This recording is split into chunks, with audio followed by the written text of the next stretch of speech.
Hola, muy buenas noches, bienvenidos a la mesa de análisis de las 8:45. Mi nombre es María Inés Rivera y es un gusto pues para mí acompañarlos hoy un viernes más, viernes por la noche, completamente en vivo. Pero el día de hoy estoy acompañada de alguien nuevo, alguien que nos va a estar acompañando pues durante algunos días aquí en la mesa de análisis. Me acompaña Luis Fernando Aguilar. Luis Fernando, qué gusto tenerte con nosotros aquí en República, bienvenido. Aquí en Canal en Vivo, bienvenido. Hola María, buenas noches, gusto compartir con ustedes y pues dispuesto a analizar el día de hoy algo tan importante que estaremos compartiendo con nuestro público. Así es, Luis Fernando, y el día de hoy es que tenemos dos temas sin duda alguna de gran importancia. Vamos a hablar de dos temas que están pues bastante de moda, el tema coyuntural, el tema de la ley electoral y de partidos políticos que ha venido causando bastante controversia ya desde hace varios años, y sin duda alguna hay que discutir qué cambios se tienen que hacer en esta ley. Es necesario cambiar la ley electoral y de partidos políticos, sobre todo considerando que el día de hoy la Comisión Electoral pues inició ya una discusión respecto a esta reforma, y también esta reforma que presentó este año el Tribunal Supremo Electoral en el mes de febrero, que también valdrá un poco la pena analizar. Reforma que, por cierto, viene de las discusiones de la Comisión de Actualización y Modernización Electoral del año pasado, que se llevó a cabo en enero y febrero. Y en el segundo tema hablaremos de algo un poco más controversial. Vamos a hablar del tema de resarcimientos, así que invitados para quedarse con nosotros durante los dos temas. Y el día de hoy pues nos acompañan invitados especiales, invitados de lujo como siempre, para discutir los dos temas. En este primer tema, para hablar un poco acerca de la ley electoral y de partidos políticos, nos acompaña el doctor Carlos Hoffman, que es consultor político, y también nos acompaña el ingeniero Elmer Palencia, quien es analista político. Bienvenidos a los dos, a ambos, qué gusto tenerlos con nosotros aquí en República. Buenas noches, gusto saludarlos. ¿Me escuchan? Mucho gusto, un gusto saludarlos. Bienvenidos a Canal Antigua, pues, y esta noche estaremos compartiendo con ustedes este tema tan controversial, tan coyuntural como mencionaba Marinés, y quisiera empezar preguntando, o la pregunta del millón que está en boga, ¿es necesaria la reforma o no es necesaria la reforma electoral? O sea, ¿cuál de los dos nos pregunta? Pero si quiere Doctor empiezo yo. Hoffman. En este caso, la ley electoral siempre es perfectible. Empecemos en orden alfabético, Carlos. Ok. En este caso, la ley electoral siempre es perfectible y obviamente necesita reformas. El problema es qué tipo de reforma necesita. Qué tipo de régimen político en realidad estamos respaldando con estas reformas. Así que efectivamente sí necesita ciertas reformas. Además necesita mucho ajuste institucional el Tribunal Supremo Electoral, pero sí es necesario de alguna forma poder retomar el tema de la discusión abierta y sincera sobre las reformas a la ley electoral. Sí es cierto.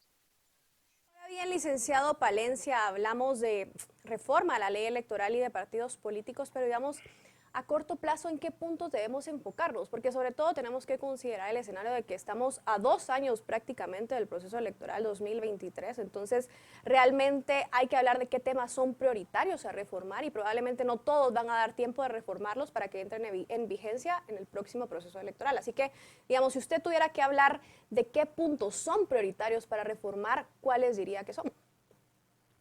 Bueno, yo creo que para poder hacer el análisis de cuáles son los puntos principales sobre los cuales debemos enfocarnos, creo que nuestro parámetro más cercano es el evento electoral recién pasado, el del 2019.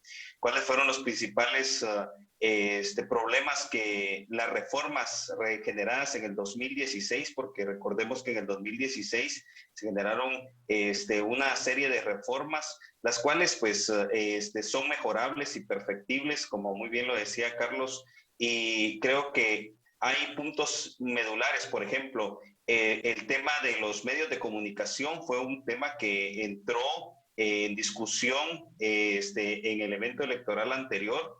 Fue un tema que creo que hay que analizarlo desde varios puntos de vista. El tema del financiamiento de los partidos políticos en relación a los medios de comunicación, cómo es que el financiamiento público entra de manera igualitaria para poder trabajar los medios de comunicación dentro de la campaña electoral. Creo que es algo bien importante que hay que tomar en cuenta, porque si nos vamos hacia el evento electoral recién pasado, pues vemos claramente que hubo varios problemas en relación a ese tema. Y por supuesto, hay algunos otros temas propiamente institucionales, del fortalecimiento institucional del Tribunal Supremo Supremo Electoral, que vimos claramente en el evento electoral anterior que tuvo sus debilidades. Creo que por ahí podríamos ver dos puntos importantes, dos segmentos importantes que habría que comenzar a trabajar. Excelente. Y doctor, ¿cree también que debe ser considerado el tema del voto en el extranjero? Creo que es un tema pendiente que aún se no ha trabajado y es significativo porque una de las ciudades con mayor cantidad de guatemaltecos no se encuentra en la República de Guatemala, se encuentra fuera de la República. Entonces estamos hablando que hay una gran cantidad de guatemaltecos que quisieran votar, pero hoy por hoy no lo pueden hacer. ¿Cree que es un tema a considerar o es un tema pendiente aún? Puesto, pero hay mucha tela que cortar con respecto al voto en el extranjero. Hay muchísimas dificultades para acercar, digamos, las mesas electorales a donde están los votantes. Hay un absoluto tortuguismo para dar documentos y para certificar ciertas situaciones con respecto a este tipo de población. Y es necesario, sí, tener una fortaleza institucional para poder hacer que ese voto en el extranjero sea verdaderamente respetado. Si bien es cierto, tenemos prácticamente 1 de cada 8 personas en Estados Unidos, sobre todo en México, sí consideramos importante el hecho de que los consulados deben mejorar muchísimo la gestión de la documentación de las personas y por supuesto el hecho de que se concentra demasiado o se concentraría demasiado el tema de las mesas electorales en puntos que no necesariamente acercan al votante como es en el territorio nacional la facilidad para emitir su sufragio hace pensar de que esta reforma necesita sí considerar ciertas otras cosas a la par de la reforma como tal, que es la capacidad institucional de respuesta, ahí la certificación que en el extranjero puede haber para que no exista ningún tema ligado a la transparencia del proceso y a la limpieza del proceso.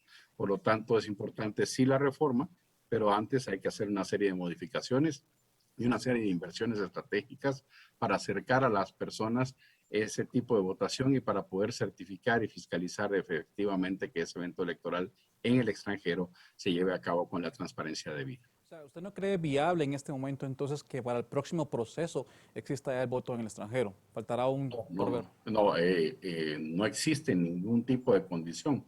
Los consulados son sumamente débiles. De hecho, ni siquiera pueden defender los derechos de los guatemaltecos que están en el extranjero. Y lejos de eso tienen muchísimo problema para poder y mucha queja además de parte de la población que vive en el extranjero y son, digamos, debido a la experiencia de otros países que sí tienen ese voto en el extranjero, tienen una absoluta fortaleza en las formas en donde se representan para poder garantizar la limpieza del proceso. Y en este caso no lo tenemos porque los consulados son sumamente débiles y tienen muy poco alcance y son sumamente criticados por la población guatemalteca.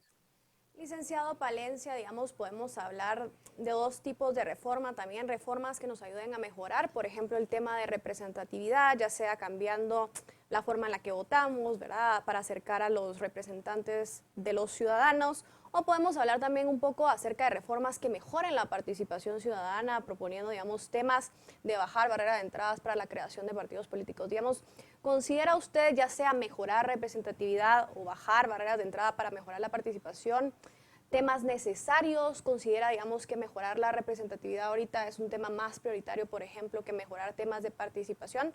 Digamos, ¿cómo ve este panorama? Bueno, creo que el tema de formación de partidos políticos creo que no ha sido un problema en Guatemala, sino que tenemos amplia oferta en temas de partidos políticos. De hecho, si no estoy mal, en este momento se encuentran en formación más de 45 partidos políticos. Ese tema, pues creo que pues, podríamos decir de que las barreras de entrada creo que ya están sumamente estandarizadas, no veo ahí mayor inconveniente. Veo principalmente en el tema del fortalecimiento del Tribunal Supremo Electoral la capacidad instalada que tenga para poder dar la atención a los partidos políticos o a los grupos promotores o a los comités pro formación de partidos políticos para poder darle propiedad a su participación y poder atenderlos correctamente. Ahora, en relación al tema de la representatividad, recordemos que en el año 2017, bajo la presidencia de del en la Comisión de Asuntos Electorales del Congreso de la República, se planteaban varias propuestas en relación a generar los subdistritos electorales con el objeto de poder acercar más la representatividad al ciudadano.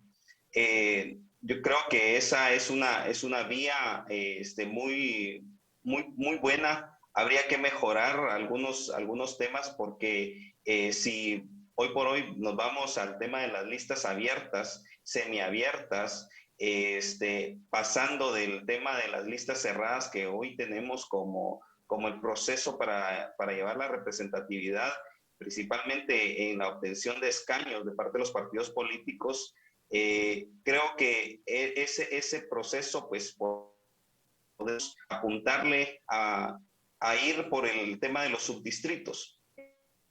Vemos que hay algunas opiniones encontradas en relación a la constitucionalidad para poder realizar los subdistritos electorales, pero sí vemos importante, por ejemplo, en el caso de Huehuetenango, tiene 10 representantes y es un departamento sumamente extenso con 33 municipios. En ese caso se podría dividir la representatividad en las áreas. De hecho, ya están bien marcadas las áreas. Si nos vamos a ver en el departamento de Huehuetenango, que lo estoy dando como ejemplo, nosotros podemos observar claramente cómo están divididos los sectores. No digamos, por ejemplo, un departamento como San Marcos tiene 3 áreas bien marcadas, que es el altiplano, la área de central y la costa. Entonces, por esa vía creo que podemos ir pensando en acercar al votante sus representantes, porque es importante que el votante tenga conocimiento de quién está representando, identificar que un elector pueda tener claro quién es su representante en el Congreso de la República. Vámonos a un tema más cercano. En la ciudad de Guatemala o en los municipios de Guatemala, si vamos a hacer una encuesta a los ciudadanos y preguntarles, disculpe, ¿quién es su representante en el Congreso de la República? Va a ser muy difícil que te responda con nombre y con apellido para quiénes son. Solo en el departamento de Guatemala, entre el Distrito Central y el departamento y los municipios de Guatemala, tenemos 30 representaciones en todo el departamento, 11 en el Distrito Central y 19 en los municipios de Guatemala. Creo que esa parte sí se puede mejorar. Creería que no nos tendremos que ir tan lejos para poder hacerlo si lo hacemos en el tema de los subdistritos. En lo que sí es complicado poderlo ver es en esa famosa fórmula de cambiar el tema de la distribución de repartición por minorías. Ese tema sí creo que hay que evaluarlo bien, pero el tema de los subdistritos, creo que eso se puede mejorar bastante. Yo no creo de que nuestros amigos vecinos del departamento del Progreso no pueden identificar quiénes son sus representantes, siendo 2, al igual que en el departamento de Zacapa. Pero ya en distritos electorales como Quichehue, Huehuetenango, Alta Verapaz, San Marcos y el Distrito Central, junto con los municipios de Guatemala, ya el electorado pues, se ve alejado de saber quiénes realmente son sus representantes. Excelente, licenciado Palencia. Entonces, si usted tuviera que elegir por dónde iniciar precisamente en esta reforma, ¿cuál sería el punto de inicio? ¿Cuál sería el punto de partida? Pues el punto de partida de estas reformas, yo tomaría 3, porque tenemos que ver la factibilidad también. Recordemos, muy bien lo decían hace un momento, el momento en el cual nos encontramos, estamos prácticamente que a las puertas de un año preelectoral. Y tenemos que tener claro que si queremos hacer alguna reforma se tienen que hacer regresando el receso parlamentario para poder llevar todo el proceso. Entonces, ahorita creo que iniciaría por el tema de fortalecimiento del Tribunal Supremo Electoral. Se vio totalmente debilitado el Tribunal Supremo Electoral en relación a su respuesta en la elección 2019, principalmente con el tema de su fortalecimiento digital, en temas principalmente de la recaudación de los datos y el poder emitir los resultados en tiempo y modo apropiado. El segundo punto que yo tomaría sería el fortalecimiento institucional de los partidos políticos. Es importante que los partidos políticos sean fortalecidos de manera institucional y no debemos que una ley vaya en contra de la identidad de los partidos políticos. Y el número 3 creo que sería el tema de la representatividad. Vuelvo a repetirlo, el tema de la representatividad es complicado porque es un tema que raya en nuestra Constitución, es un tema constitucional muy, muy importante, que tenemos que hacer un análisis para poder llegar a ese punto, porque no podemos ponernos ahorita en este momento a hacer una reforma que pues venga a confundir a la población y generar, lejos de ampliar la participación del ciudadano, lo que vamos a hacer es alejar al ciudadano del proceso electoral. Ahora, doctor Hoffman, digamos, estamos hablando de todas estas reformas en un mundo ideal que se deben llevar a cabo en el tema de ley electoral, pero si hablamos de esfuerzos dentro del Congreso de la República, si hablamos de voluntad política en el Congreso, que son al final del día quienes tienen que aprobar estas reformas, digamos, ¿cómo ve usted ese escenario? ¿Existe voluntad política dentro del Congreso para aprobar reformas a la ley electoral? Yo pensaría responder en dos sentidos. El primero es que sí existe voluntad política, pero existe voluntad política para aprobar muchas cosas que son negativas para el régimen electoral y que son una verdadera amenaza para la democracia de este país. Si bien es cierto, hay algunas consideraciones importantes que hay que hacer para hacer perfectible el modelo democrático, hay algunas que son atentatorias contra el modelo democrático también y que también se deliberan en el Congreso. El tema del transfugismo es básicamente la prostitución política del deber ser de la democracia, está en entredicho y es una situación importante de considerar como algo negativo que además está dentro de las reformas que el Tribunal Supremo Electoral irresponsablemente trasladó al Congreso de la República. Igualmente la baja de multas que hay para disuadir, digamos, cualquier intento de los partidos políticos de generar distorsiones democráticas, también es una de las situaciones preocupantes de este modelo. Igualmente, la baja de la fiscalización de los partidos, que le traslada a la Contraloría una gran cantidad de responsabilidades, que son responsabilidades de fiscalización de la propia institución del Tribunal Supremo Electoral, es algo que también preocupa. Igualmente, remueven algunas definiciones, como la definición de financista, en el tema de partidos políticos, lo cual significa básicamente que volvemos a la opacidad en una serie de situaciones muy peligrosas para la democracia. Es importante, sí, aprobar reformas, pero no necesariamente creo que estemos en una voluntad política per se para poder tratar el tema con responsabilidad, porque existe mucha ilegitimidad y falta de ética en el debate y en el intercambio parlamentario en este momento. Creo que es el Congreso más ilegítimo que ha habido en mucho tiempo, porque se ha visto en entredicho una y otra vez con una serie de maniobras que los guatemaltecos no aprueban. Y creo que es importante, sí, establecer de que sí es perfectible el modelo, que sí se puede generar una serie de reformas, pero también es importante decir que dentro de las 46 modificaciones más decenas más que el Congreso de la República está teniendo en esa comisión de asuntos electorales, sí tenemos también una amenaza terrible a la democracia, un retroceso tal que volvería otra vez a configurar el poder como antes era capturado y que los guatemaltecos llamábamos una democracia de fachada. Creo que es importante que si vamos a hacer una serie de cambios en el régimen democrático y en la institucionalidad que lo respalda, tenga que ver también con el hecho de que los diputados tengan esa situación de legitimidad moral para poder discutir abiertamente y recibir a todos los sectores para poder hacer esto un proceso transparente y un proceso necesario para el país. Creo que es importante entonces que la democracia sea recreada, pero tenemos mucha falta de ética e ilegitimidad en el intercambio que hay en el legislativo. Creo que hay demasiados intereses que hay por recapturar las vías en que antes nos imponían en la opinión pública a un presidente, y creo que eso es lamentable. Doctor Hoffman, básicamente en esa línea, precisamente hablando un poco de lo que el Tribunal Supremo Electoral presentó como reformas a la ley electoral de partidos políticos, ¿Cuál es su principal crítica a estas reformas? ¿O cómo podríamos decir que precisamente esos poderes ocultos también pretenden capturar la democracia y la legitimidad de los representantes del pueblo en este caso? Nunca antes hemos tenido, sí, una serie de procesos abiertos en donde nos hemos dado cuenta de cómo en realidad se configura y se vende a la democracia y al electorado un presidente impuesto por poderes ocultos, por poderes de financistas, por poderes incluso de medios de comunicación, el concurso que hay de diversas situaciones que hacen que este país no tenga realmente una democracia plena.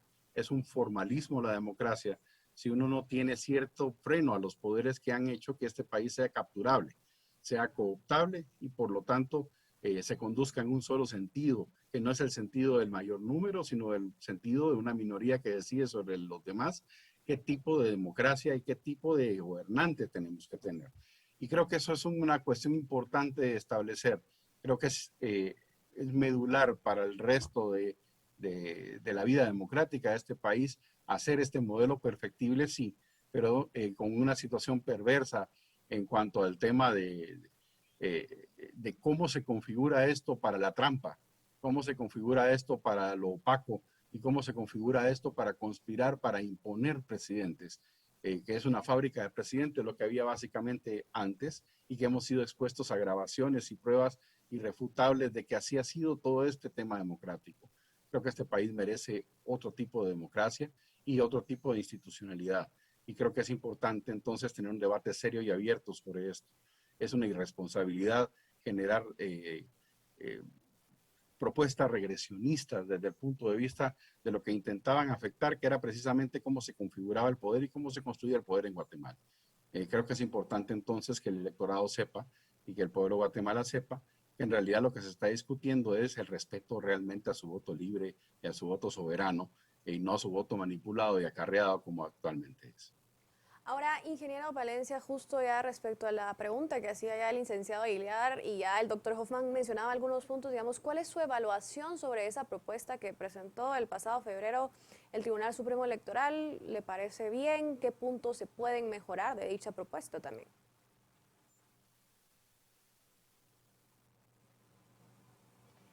Bueno, yo difiero un poco con respecto a lo que mencionaba el doctor Carlos.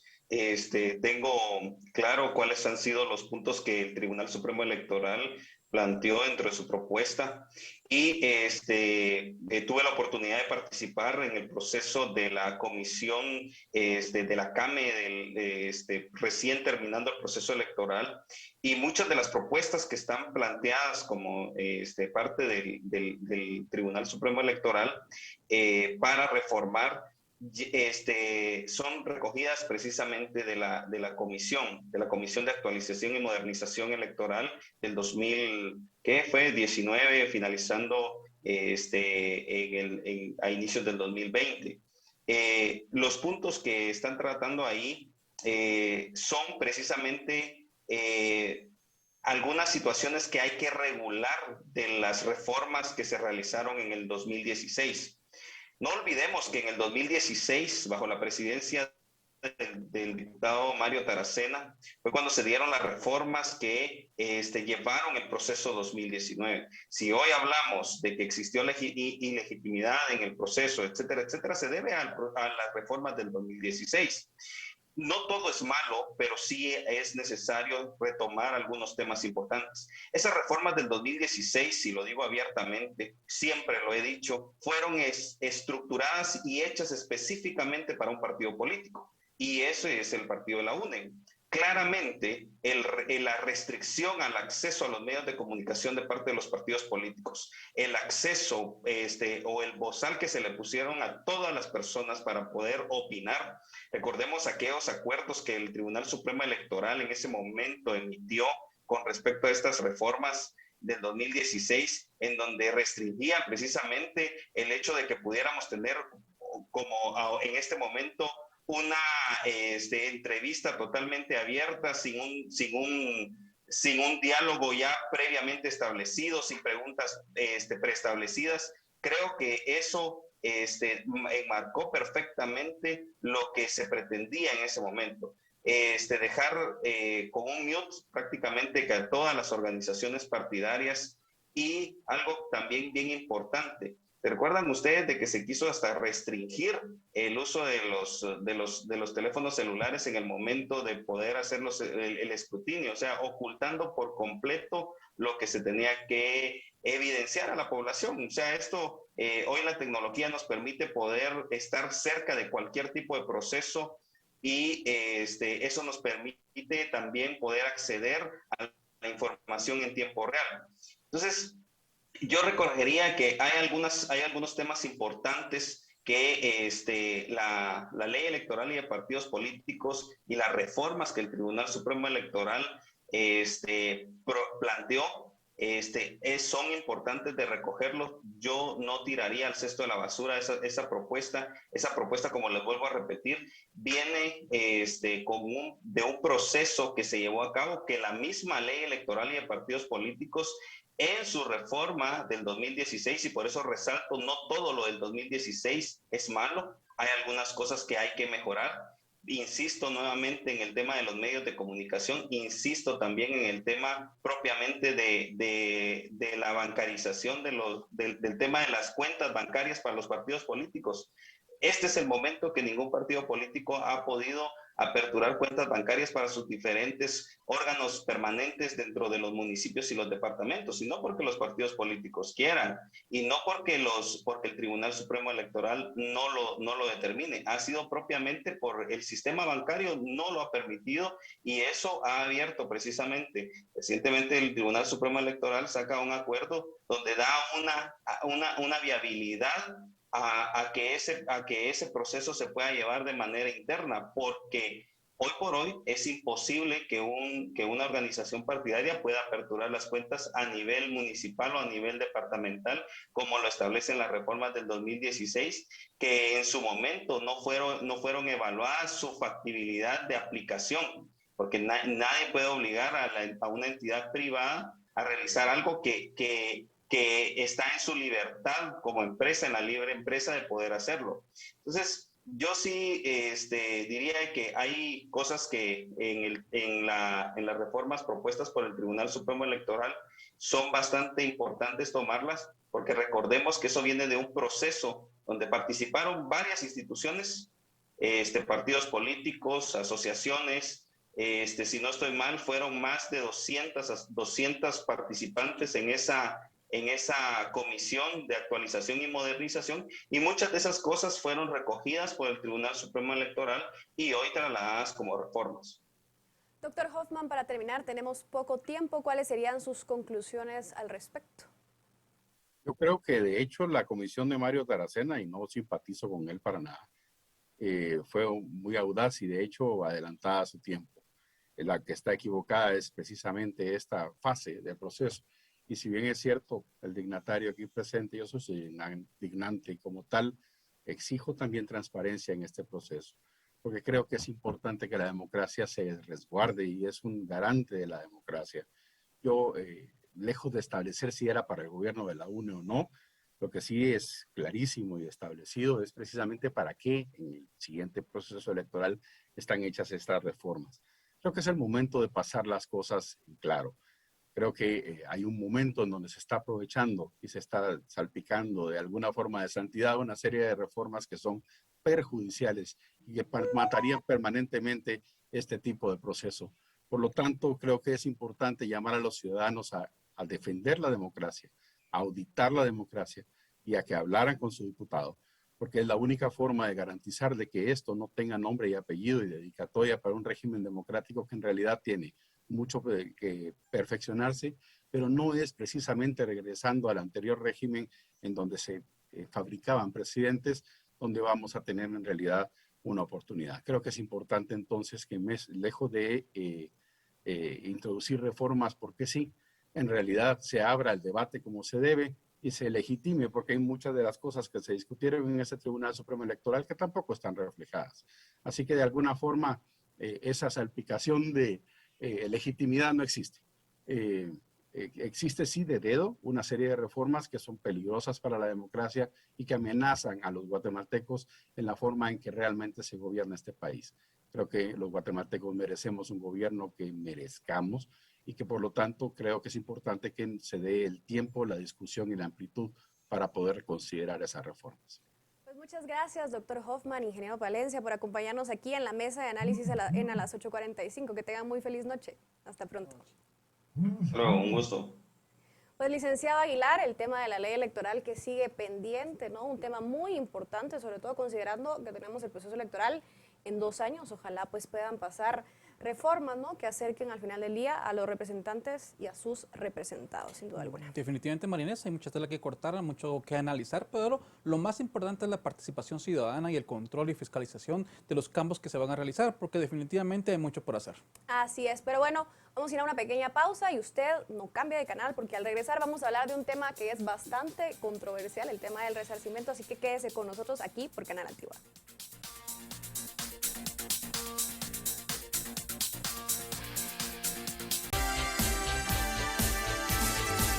Muchas gracias por quedarse con nosotros aquí en su mesa de análisis en Canal Antigua. Y ahorita vamos a hablar, como ya les adelantaba en el segmento anterior, de un tema pues bastante controversial, el tema de los resarcimientos, del dinero que debe pagar el Estado de Guatemala en este tema y sobre todo si es un negocio este tema. Vamos a conversar con 2 expertos para analizar un poco más respecto a esto. Nos acompaña Carlos Avendaño, quien es analista político, y Juan José Recinos, abogado y analista. Creo que ya los tenemos a los dos. Muy buenas noches a ambos. Buenas noches, muchas gracias. Buenas noches, Guatemala, buenas noches. Buenas noches a ambos. Buenas noches, Carlos, ¿me escuchas? Sí, Carlos, a la orden. Bienvenido a Canal Antigua. Entonces vamos a iniciar la noche de hoy. Dime, ¿qué piensas precisamente de este programa nacional de resarcimiento? Ya Marinés mencionaba, ¿es un negocio, no es un negocio? ¿Cuáles son sus objetivos principales? ¿Están cumpliendo esos objetivos o simplemente es algo que se ha quedado en el olvido? Definitivamente el cobro de resarcimientos ha venido a minar totalmente el sentimiento por el cual se firmó la paz.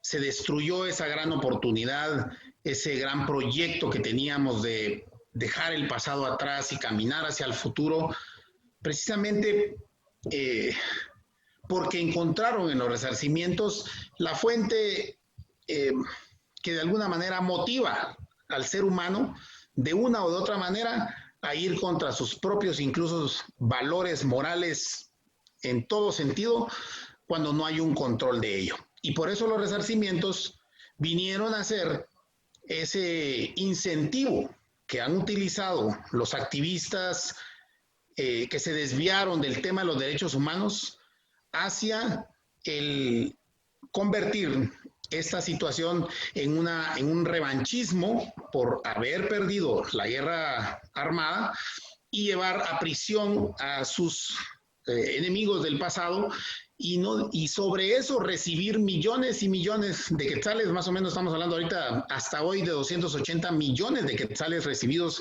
en resarcimientos, que definitivamente el guatemalteco que me escucha sabrá que la conducta humana llevada por el amor al dinero, que es lo que arruina en gran medida a las sociedades, hoy está pasando con lo nuestro. Su único objetivo hoy es seguir recibiendo este dinero, seguir llevando a militares retirados a la cárcel y seguir recibiendo esos resarcimientos para poder incrementar su actividad ideológica, por alguna manera, hay que decirlo, la verdad es como tal, y para ello utilizan mucho dinero, este dinero para introducirse ya en el tema político. Y ahí vemos que ya está, por ejemplo, la sobrina de la licenciada Helen Mack en el partido Semilla, que de alguna manera está ejerciendo y está realizando una actividad política en un partido político que tiene estrecha relación con este desafortunado negocio, porque es un negocio y sí lo digo abiertamente, no tiene otra manera de decirse, porque lo prohíbe la Constitución, porque no estaba contemplado, porque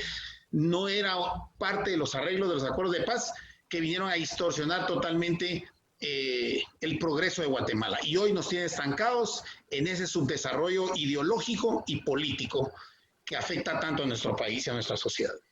Licenciado Recinos, hablando un poco acerca del impacto financiero del tema del resarcimiento, digamos, ¿cómo evalúa usted este aspecto? ¿Cuenta el Estado sobre todo con estos recursos para seguir costeando este tema? Bueno, el Estado cada año hace su presupuesto, ¿verdad? Este Programa Nacional de Resarcimiento nace precisamente en el 2004 con un acuerdo, luego lo reforman y crean el programa y el Consejo Nacional de Resarcimiento. Si mal no recuerdo, estará en el Consejo un delegado del presidente, el secretario de SG-Plan, el Ministerio de Finanzas y COPREDE.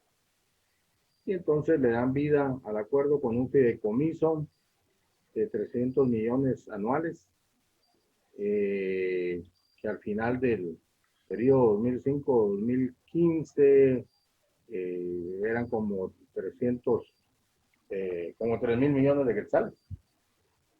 Y entonces, eso está en presupuesto. Ya cuánto le asignaron fue al final, en ese periodo iban como 2.879 y ejecutado un poco menos. Pero el Estado cada año tenía que entrar al fideicomiso esa situación de proveerle los recursos para tener el dinero para poder hacer efectivo el resarcimiento. Entonces lo que se necesita, si no se tiene el dinero, es cobrar más impuestos o hacer créditos o préstamos o alguna otra fuente de financiamiento para poder entrar. El fideicomiso pues era algo que iba a dar o generar el dinero para este pago, pero pues eso generó que no se pudiese completar cada año el dinero en exacto, entonces tuviesen que hablar de otros recursos.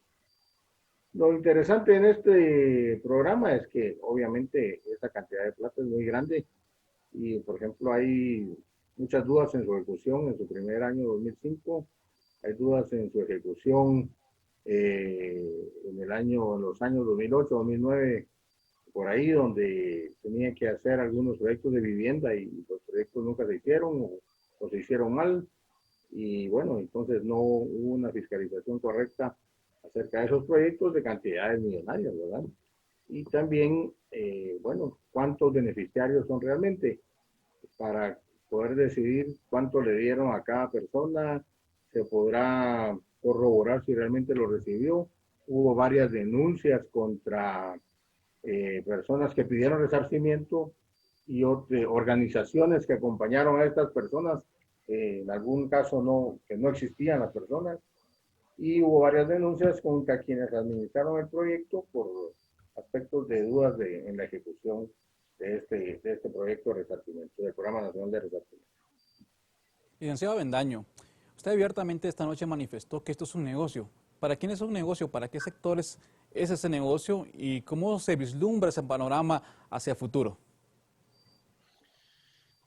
Yo le quiero comentar a usted y al pueblo de Guatemala que estuve como agregado de defensa aéreo y naval en Washington en el año 2016 y pude estar en los foros, estuve donde realmente se tocaban estos temas con las organizaciones no gubernamentales en Estados Unidos, con las fundaciones que aportan dinero para que las ONGs guatemaltecas puedan llevar a cabo estos procesos en busca de resarcimientos y realmente, como decía el licenciado Recinos, es un misterio cómo lo dividen, cómo lo distribuyen, pero lo que le puedo asegurar sin ninguna duda es que este negocio trasciende nuestras fronteras. Es un negocio donde reciben y se benefician tanto entes internacionales como entes nacionales a través de un activismo político netamente electoral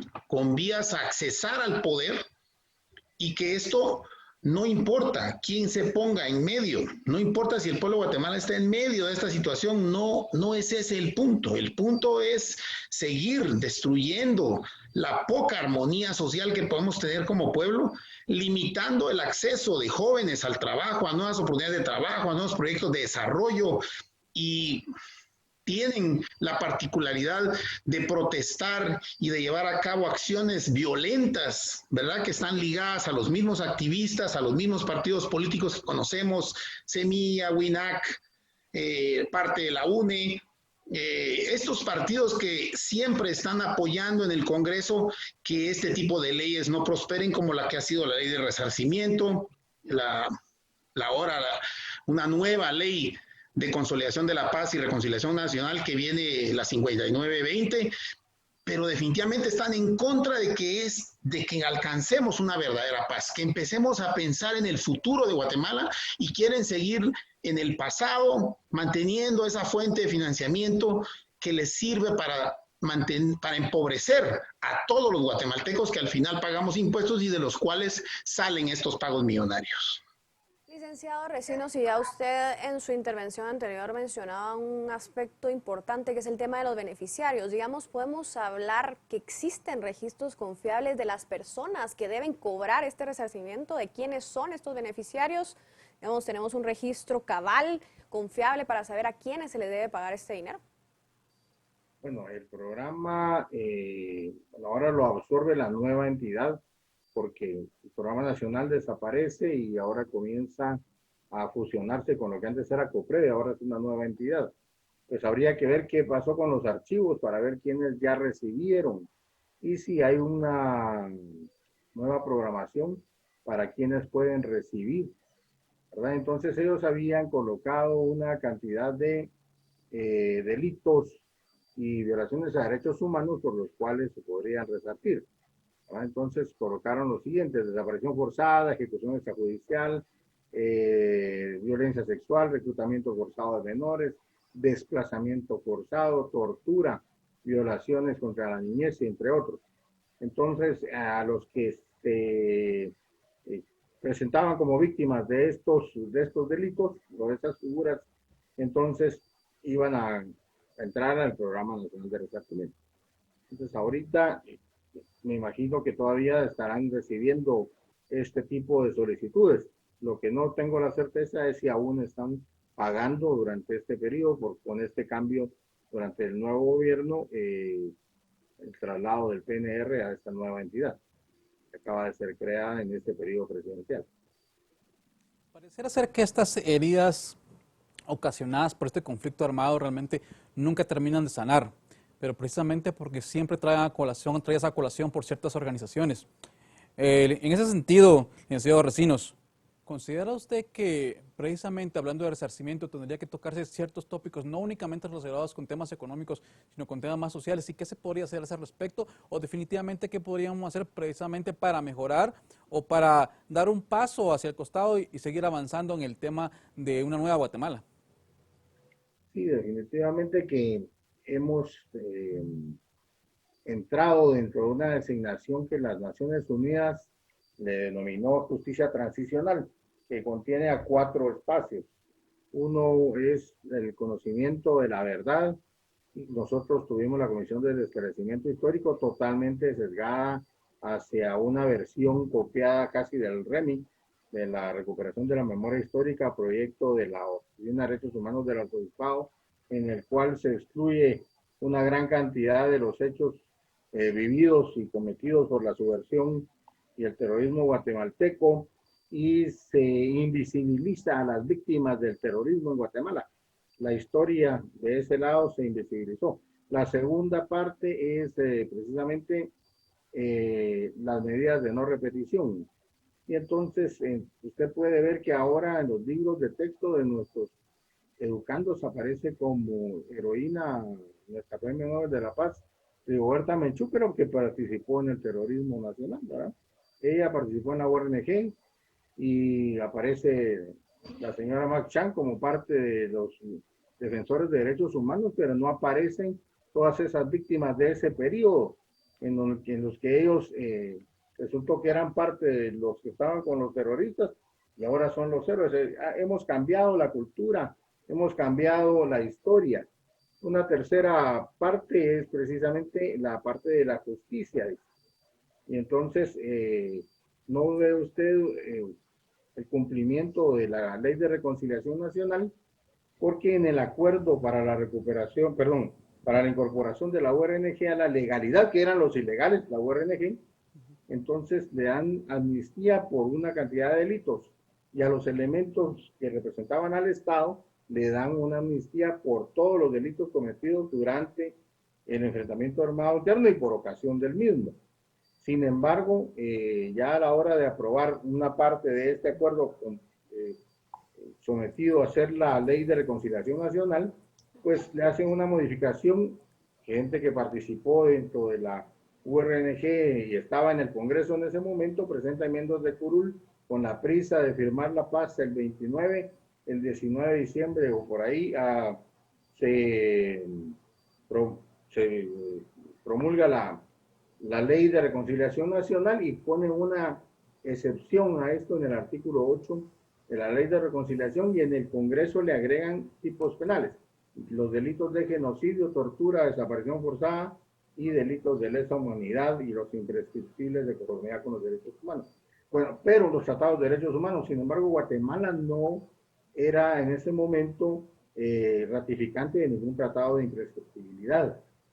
Por lo tanto, así se había aceptado dentro del acuerdo de incorporación de la URNG a la legalidad. Y los tipos penales, pues el genocidio, no hubo nunca genocidio en Guatemala, nadie, como denominan, nadie murió aquí por ser indígena, nadie por ser ixil, ni nadie por ser achí. Aquí lo que hubo fue un enfrentamiento, y los que eran el enemigo interno era la subversión, la URNG y otras facciones que no estaban dentro de la URNG, como Octubre Revolucionario y otros. Pero han falseado la historia y ahora dicen que el enemigo interno era la población civil.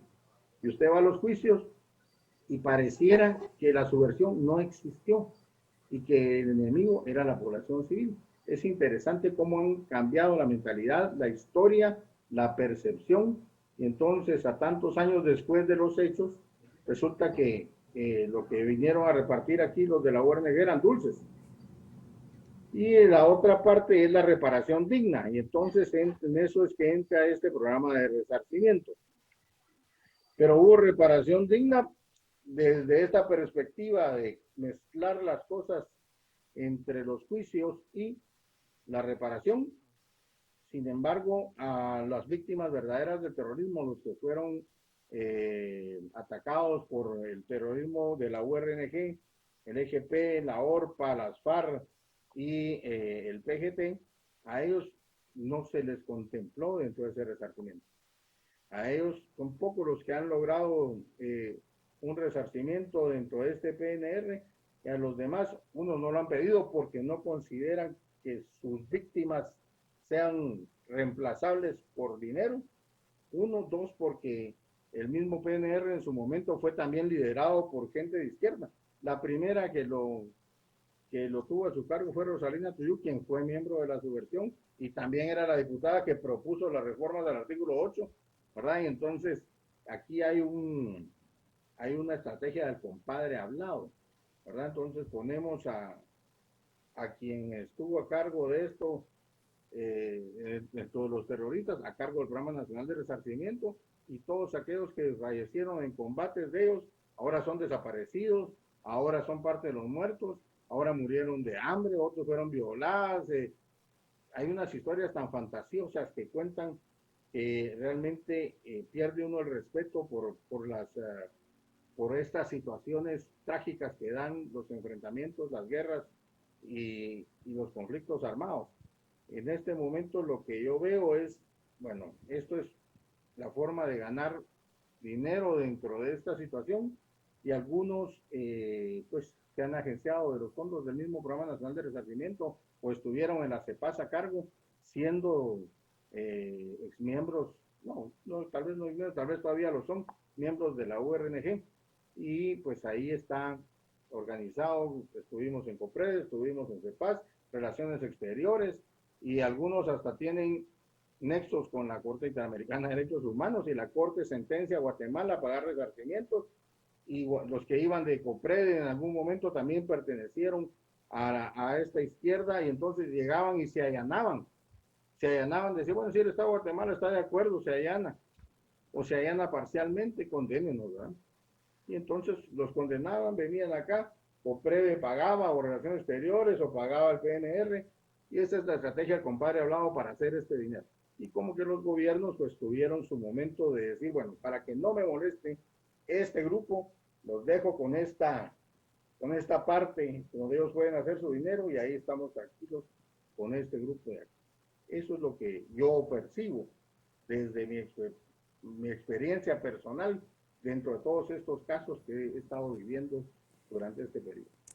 Licenciado Avendaño, ya acercándonos pues al final de la entrevista, digamos, han habido críticas alrededor del tema, es un tema bastante controversial, digamos, ¿cuáles serían sus conclusiones? ¿Debemos replantear el tema? ¿Qué soluciones ve a todo esto de los resarcimientos?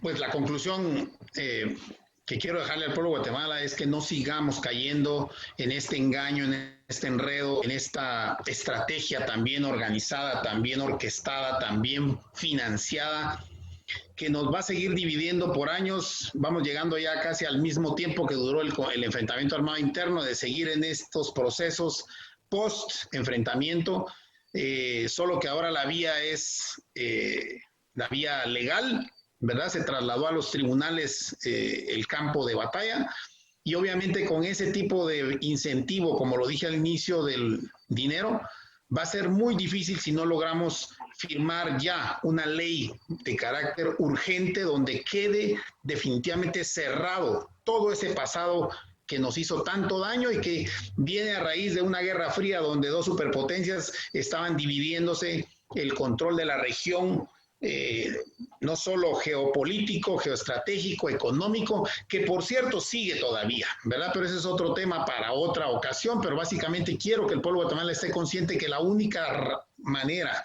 de dejar ese pasado atrás es con una nueva ley que les pedimos apoyen ustedes desde sus casas, que le platiquen a sus hijos, lo hablen en los colegios.